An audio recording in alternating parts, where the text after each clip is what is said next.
Pabalik na sa base ang team ng UNTV News and Rescue nang madaanan ng magkasunod na aksidente sa Pasig City.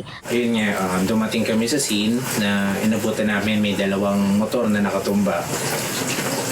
Itinawag ko agad sa Pasig C3 para makahingi ng tulong.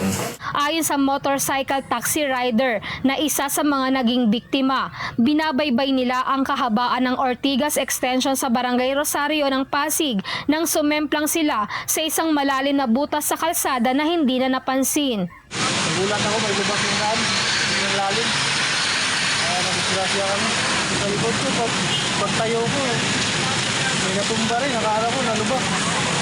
Nilaban lang pala kami para hindi kami tamaan. Sinundan naman ito ng isa pang motorsiklo na minamaneho ng isang 35 anyos sa rider at pasaherong babae na edad 40 anyos. Ayon sa driver ng motorsiklo, sinubukan nilang iwasan ang pangyayari na nagdulot ng pagkawala ng kontrol sa manibela at sila ay natumba na rin. And then tinreat namin yung mga nakita naming injury which is maraming multiple abrasions. Nagtamo ang mga nasabing biktima ng mga gasgas sa kanilang katawan, habang ang isang rider naman ay nagtamo ng laceration o hiwa sa taas na bahagi ng kanyang katawan. Agad namang inassess ng UNTV News and Rescue Team ang mga biktima at nilapatan ng paunang lunas sa pamamagitan ng pagkontrol sa pagdurugo at paglagay ng gasa sa mga sugat ng mga pasyente. Nakipagtulungan ang team sa Pasig C3 Rescue Unit para maihatid ang mga pasyente sa mga kani-kanilang napiling pagamutan,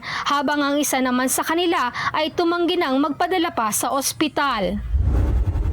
Humingi naman ng tulong sa UNTV News and Rescue ang asawa ng pasyente na naoperahan dahil sa ovarian cyst. Sinundo ng team ang 35 anyos sa pasyente sa Labo District Hospital sa Camarines Norte makalipas ang isang major operation. Wala po kaming pang-arkila ng sasakyan, kaya humingi kami ng tulong sa UNTV para mas mabilis. Ayon sa pasyente, na-diagnose siya na may dermoid cyst noong nakaraang taon nang makita sa ultrasound result. 1 year ago po, nagpa-check up ako, na-detect nung buntis ako. Tapos, di naman siya tinanggal. Nagkaroon po ako na, yung baby ko na laglag. Doon ko na-detect na meron nga na bukol sa matres. Tapos, ngayon lang po ako nakapa-opera. Nitong nakaraang linggo ay nakaramdam ito ng pananakit ng tiyan, kaya muling nagpa-check up at nagpa-schedule na magpa-opera. Ang pasyente ay isang nurse vaccinator sa pribadong Animal Bite Center. Pansamantala muna siyang nag-leave sa trabaho habang nagpapagaling. Habang nasa biyahe, binantayan ng team ang vital signs ng pasyente hanggang sa ligtas itong maihatid sa kanilang tahanan sa Daet, Camarines Norte, makalipas ang halos 1 oras na biyahe.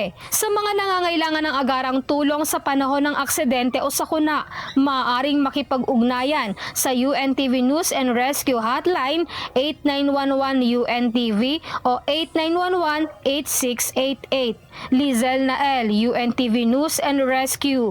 Diyos ang aming sandigan, serbisyo publiko ang aming pinahahalagahan.